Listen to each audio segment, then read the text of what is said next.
If you are a leader right now, you've probably heard the phrase, AI changes everything. In fact, even if you're not a leader, and yes, AI can change everything, but here's the truth. Most teams I'm seeing aren't actually moving faster. Maybe they're experimenting more. That's not AI ready leadership. That's AI dabbling. In this episode, I want to talk about what it really means to step into AI leadership strategy, not just letting your team play with tools, but building the culture, the processes, and the expectations that actually deliver results. Because here's the reality. The companies that really lead with AI, the ones that double down or even 10x their output, they're going to be the ones hiring when everybody else is downsizing. The rest, they'll be scrambling to figure out how to maintain output with fewer people. And that's a much harder position to lead from. So if you want to become the leader who's scaling output with AI leadership, not just talking about it, but really scaling, this episode is for you. Let's get into it.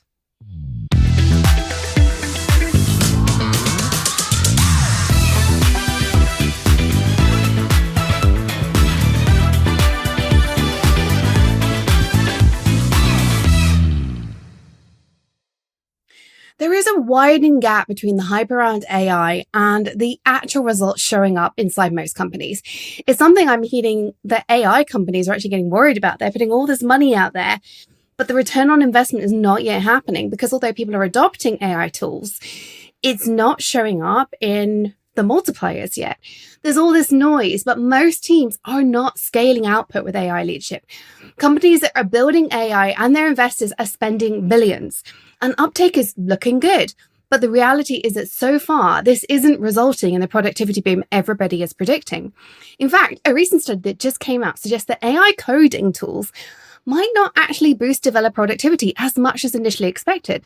And in some cases, can even lead to slower completion times. While developers often anticipate increased speed and will report that they've done things faster, the reality, according to the research, can be very different. However, the study also highlights that proper training and experience with AI tools are crucial for realizing their potential benefits. And that's what I really want to dig into today. What is happening instead is a well-meaning individual contributor discovers a tool, tests it out, gets super excited, me too, by the way, maybe even achieves some quick wins. While that experimentation is valuable, it is not strategic. It's not AI-driven team acceleration. What we really want for an AI-driven team is a collection of initiatives that become part of a repeatable, sustainable process that levels up everything. The study, which involves 16 developers, so I grant you it was small, found that while developers predicted an average 24% speed increase using AI, their actual completion times were on average 19% slower. Developers anticipated a faster task completion with AI assistance, but the study revealed a different outcome, with AI actually hindering their progress. The study also points out that participants in the research received minimal training on the AI tools before using them. Another blog, Data Art, highlighted that a separate study showed that developers who used AI extensively and received proper training could get a 25% speed increase. That's not the 2x or 10x that we really want, but 25% is not to be laughed at.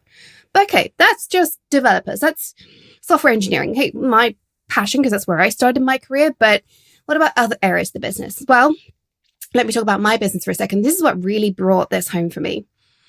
I'm a moderately early adopter. As soon as ChatGPT was out there, I was in there, right? I'm not the earliest to use LLMs as a CEO, but I was certainly one of the earlier accounts. I can tell because I've got some historical pricing going on. What has surprised me is my team's slow adoption of AI. I mean, my team is awesome. I love them. I'm honored to work with them every day. And I would say they're pretty forward thinking.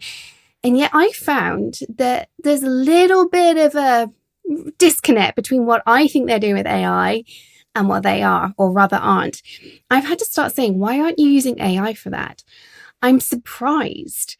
And they'll give me valid responses around accuracy, hallucinations, and are very real concerned about climate change, ethics, the impact of AI on all of this, which, by the way, is exactly the kind of conversations we need to be talking about. But it's also exactly the same conversations we were having a decade ago about the cost to the climate of Googling something. So I feel like that's a really interesting way that we've gone. So I hear their concerns as CEO. and we worked through them. But I was very surprised that I needed to have that conversation, because to me as a leader, adopting AI to make things go faster was a no-brainer. I had to do due diligence on what's right and what's wrong. I can't replace myself, not yet. But I've been surprised that I needed to take this step with my team to help them see the same thing. And it's just a reminder, once again, of the difference between leaders and their team. For a leader, a lot of the time, you're open to trying new and novel things. You're looking for opportunity. You're there to speed things up.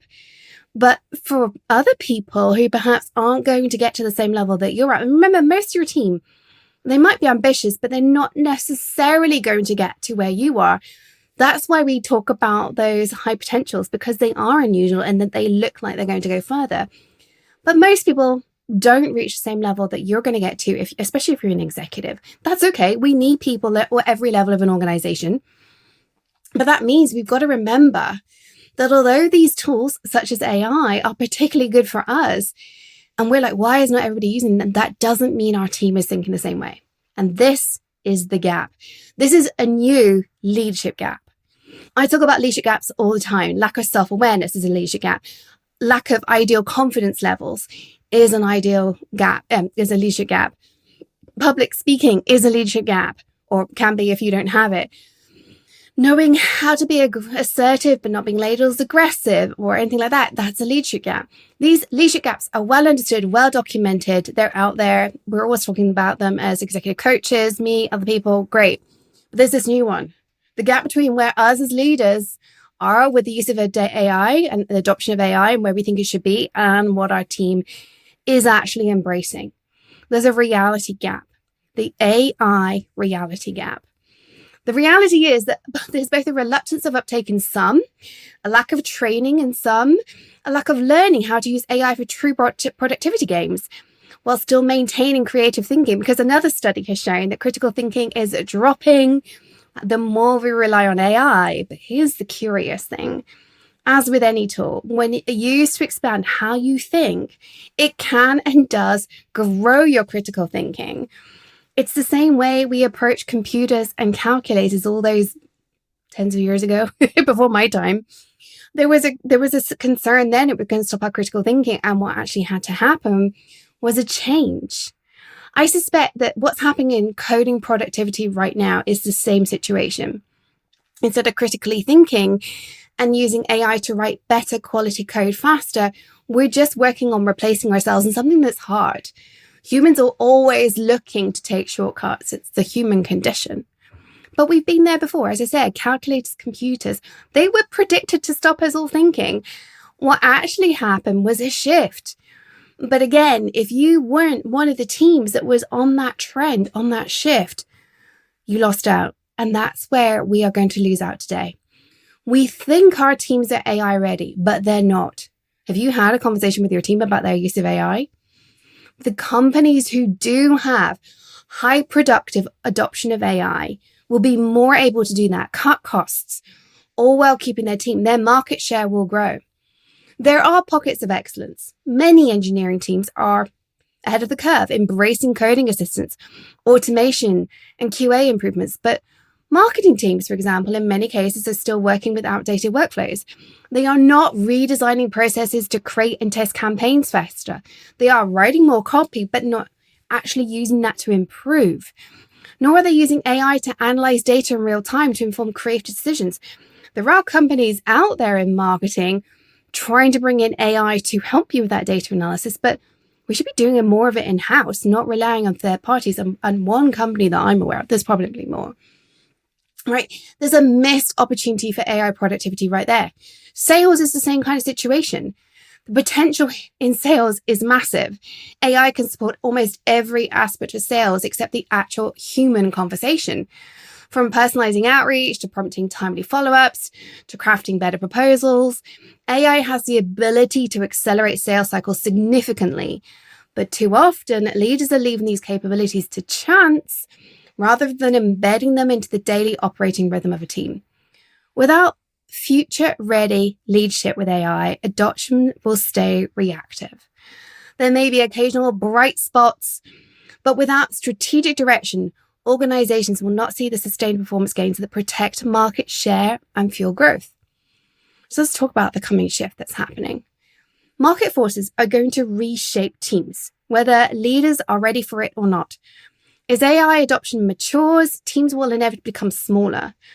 For organizations with strong AI productivity leadership, this shift will be proactive and strategic, allowing them to maintain or even increase output with fewer resources. For others, it's going to be reactive, driven by a loss of market share and the urgent need to cut costs. This is where strategic thinking for CEOs and executives becomes critical. Those who anticipate the change and build AI-driven team acceleration into their operations will not only avoid forced downsizing, but may find themselves in a position to expand while their competitors are contracting. Unfortunately, many of us are shying away from talking about these changes until they're unavoidable. There's a fear of the human impact of small teams, which is really understandable, but ignoring the conversation does not prevent the change. It simply means the organization will have to make harder, faster decisions later, often in a way that damages morale and trust. Here's what I want. I want AI adoption early so that you don't lose market share. In fact, you're 10xing output and are able to lower your prices, increasing market share. If you have a team of 10 right now and manage to 2x or even 10x output, you can reduce the cost, but still keep your team at 10. You take more of the market. Your competitors suffer. If instead you don't actively work on improving the output of your team, but your competitors do, their market share goes up, your market share goes down, and you'll realize you have to reduce costs to compete. So the company has to let people go because staff cuts are the easiest way to reduce costs. Efficiency is forced upon us by a loss of profits rather than efficiency coming up front. Strategic leadership really is about anticipating how to drive efficiency before it's forced upon you.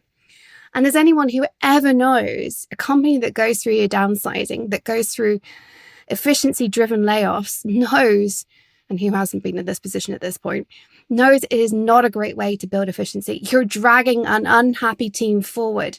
They don't want to change. They're anxious. They're being asked to do more, not just what the company did before the layoffs, but with fewer members as well. And you do not want to be that leader. None of us do. But if you aren't the one driving efficiency before you're forced to, that's the reality we're all facing. It is sadly a competition. That is the situation we're in. And I'm talking to CEOs and hearing them say that they know they need to adopt AI, but not many of them are really talking to their team about it. Not many of them are really saying, how is this improving efficiency? They're just expecting it to happen. So I want to have this discussion today. I want you to take a good hard look at what AI-ready leadership looks like. It's not about having the latest tools or encouraging occasional experimentation. It's about creating an intentional, organization-wide approach to AI adoption that delivers measurable business results. This requires an AI leadership strategy that's embedded in the culture, the processes, and the daily operations. Culture, process, ops. So start with your vision. Leaders must set out clear goals for what it looks like to succeed with AI in their organization. Without a vision, adoption is never going to happen. Everything's going to be scattered. Results are going to be inconsistent at best. If you have a vision, you align everybody. If you don't, people are going to go, what are we bothering to do? It's exciting rather than forward-looking. If you have a vision, you can drive people towards it in a conscious direction. You can say, this is what we're aiming for. Are we doing that? The gap I'm seeing is really the second step after vision, though. Proper and thorough enablement. Providing the right tools is important, yes, but it's equally critical to give the time for training the teams, giving them frameworks, understanding what it means to use AI effectively in their particular role. And that's where I'm really seeing a huge gap. And I did this too. I assumed my team just were using AI. They knew what to do things faster. I didn't dive into it with them. A key part of how the organization operates, competes, and wins needs to be looked at with an AI lens. They need to look at what output are we pushing? Why are we pushing it? How can AI adoption improve that? How do we verify it's working? This isn't new territory, but it's not a new way of doing things. We've had the same thing every time new technology comes along. This is just on a scale across every part of the company. You think about when, as a software engineer, when we first had our IDEs, the massive adoption, but it was slow. But there was a vision for this can make us more productive, right? Think about with marketing, when we first started having CRMs. Gosh, I'm really showing my age now. And again, it was about really driving progress. And it wasn't necessarily obvious it was going to speed things up, but it did mean that we had a better return on investment. A good CRM means that we keep track of our prospects better than we ever could with a spreadsheet, right? So I want you to approach this in much the same way. It means that you and your team don't necessarily have the answer right now, but you need to look at how can you move faster by using AI in every single specific function. Not how are we just going to cut things out, but how can we work with these tools? How can you work with your team? What specifics are you looking into? What workflow changes need to be brought in? How are you going to experiment while still ensuring your team are not losing their critical thinking? That's really, really important. The third step is measurement. Leaders need to track AI-driven outcomes, not just usage. It's easy to celebrate the teams are using AI. Without metrics that show faster delivery, increased quality, or reduced costs, the business case is not there. And you're going to be in the situation that I talked about at the beginning, where the team is forced to downsize because it's not competitive. So you must be measuring. And always remember, with strategy, you're feeding measurements back into your strategy. You're saying, we tried this. Is it working? If not, what do we need to be doing differently? That's great strategic alignment. The fourth step is process redesign. AI must be built into our workflows, not bolted on as an afterthought. Systems thinking here, please, everybody. This means rethinking roles, redistributing tasks, finding ways for humans and AI to complement each other's strengths. And yes, what your team does is going to change. And yes, some of the roles in your team are not going to exist anymore. Ideally, we're going to retrain our teams, but some of the roles are going to go away, and that is okay. And finally, there is culture. AI-ready leaders cultivate that mindset of curiosity, adaptability, and continuous improvement. We have to address ethical AI leadership. We have to make sure it's deployed responsibly, unbiased, and aligned with company values. And we have to make sure that we cultivate critical thinking. It means listening to your team's concerns and challenging them to keep thinking. I've had to do this too, so you're not alone. And that's precisely why I wanted to record this episode today. AI leadership builds on principles that are all focused around positioning your organization to move faster, adapt sooner, and lead in its market. It's accelerating the ever need that humans have had to do things faster and cheaper. You could argue that has been the whole capitalism approach, rightly or wrongly. That is the world we are currently living in. And if you aren't doing that with AI, I can promise you everybody that's a competitor is trying to. So you've got to give clarity and confidence to your team so they can embrace this change. Because at the end of the day, part of the job of a leader, if not the whole job of a leader, is to bring your team along. Your team needs the clarity and the confidence to realize AI can make a difference and not feel threatened by it, but feel empowered by it. Every function is going to look different, but the principles are the same. You need to embed AI into core workflows, redesign processes for speed, measure the results. In marketing, opportunities are everywhere. Faster first drafts of content, support more creative variations, enable real-time A/B testing at scale that was previously impossible. One thing I have read is that there is a lot more testing going on in marketing. But what do you do with that? How are you analyzing campaign data so you can get proper insights and move things forward? A/B testing is great, but only if you do something with it. How can you encourage the shift in order to deliver better results, but also to get more strategic because the team is proactively improving performance all the time? In sales, AI can handle almost every step, as I've talked about, from researching prospects to personalizing outreach to prompting timely follow-ups, drafting proposals. The technology is now there for basically all of that, given enough time to train it up in what your team does. Leaders are therefore focusing on integrating these tools so that the team, the salespeople, are really just doing the relationship building and closing the deals. At the end of the day, human-to-human interaction isn't going anywhere anytime soon. Engineering have a strong adoption of AI already, but what I'm not seeing is throughput improvement. Bug fixes, QA automation, there's huge untapped potential in documentation, technical debt management, internal knowledge sharing.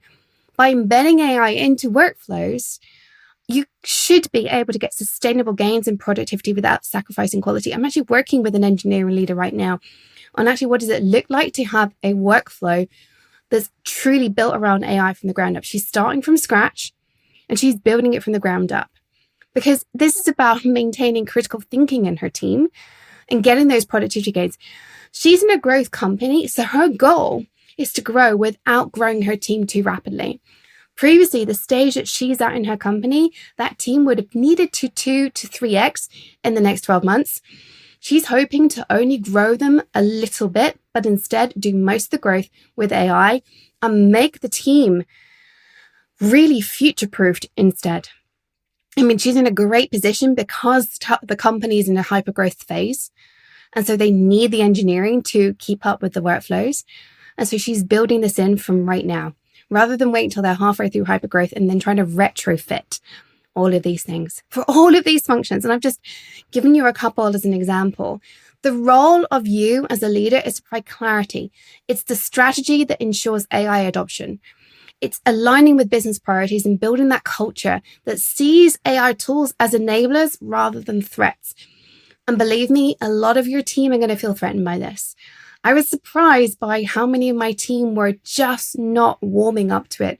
Even though I think they're kick-ass awesome, and surely they see what I see, they just weren't embracing it. This is also, for us as women in tech, a huge opportunity for executive positioning. If you can truly show you can lead a transformation that delivers tangible business impact and positions the organization for long-term success, you will get noticed. One other area I'm discussing with clients a lot right now is being able to articulate this when you are interviewing. I don't think many candidates can show a clear vision for this AI tool adoption for genuine performance changes, talking to that business case. They think it's sufficient to say, yes, I can bring in X tool, or I've used this tool before. Being able to lead AI adoption is not just a business advantage, it is a personal career advantage. And very few candidates in interviews can clearly articulate how they would use AI to drive measurable results. This is a huge opportunity for leaders who want to stand out and accelerate their career. If you turn up to interview and you can position yourself as someone who can implement an AI leadership strategy, you can signal that you know how to link AI adoption with business growth. You actually are the one that brings it up rather than waiting for it to be brought up. You can use the tools to drive transformation. You get to align AI adoption with organizational goals and show that in interview and ensure the company is going to move faster than its competitors, and you speak to that. You're going to show them you think like an executive, regardless of the current title. And for us as women, particularly in the tech sector, this is going to strengthen your executive positioning in a world where we're seen as slow adopters as women. For some reason, women are seen as slow adopters. I don't get it, but we are. I think it's very unfair. But if you frame yourself as a leader who can double the team output without increasing burnout while keeping quality high, that's a powerful differentiator right there. In promotion conversations, connect AI-ready leadership directly to business outcomes. Faster time to market, increased revenue, reduced costs, improved customer satisfaction. Better still, make sure you can demonstrate that with your team before you go for that promotion, but don't wait too long because others are doing this. This reframes you from being an excellent operator to being strategic. You're saying, I understand how AI adoption needs to accelerate the business, rather than saying, we're just going to do this and hopefully go faster. This is how you get promoted at work. If you can walk into an interview and clearly outline how you would enable AI into team workflows, how you would set measurable goals, how you would leave cultural adoption, how you would position yourself as the candidate, then you are going to show that you are the one that's going to deliver results in the AI era. And that's the kind of future-ready leadership we are desperate for right now. You now know that AI is not a passing trend. I think we're all seeing that. It's reshaping industries already. It's changing customer expectations. It's rewriting what it means to lead effectively. We're already seeing people saying, I'm not paying for that because AI can do it faster. If you want to thrive in this shift, you need to be AI ready today.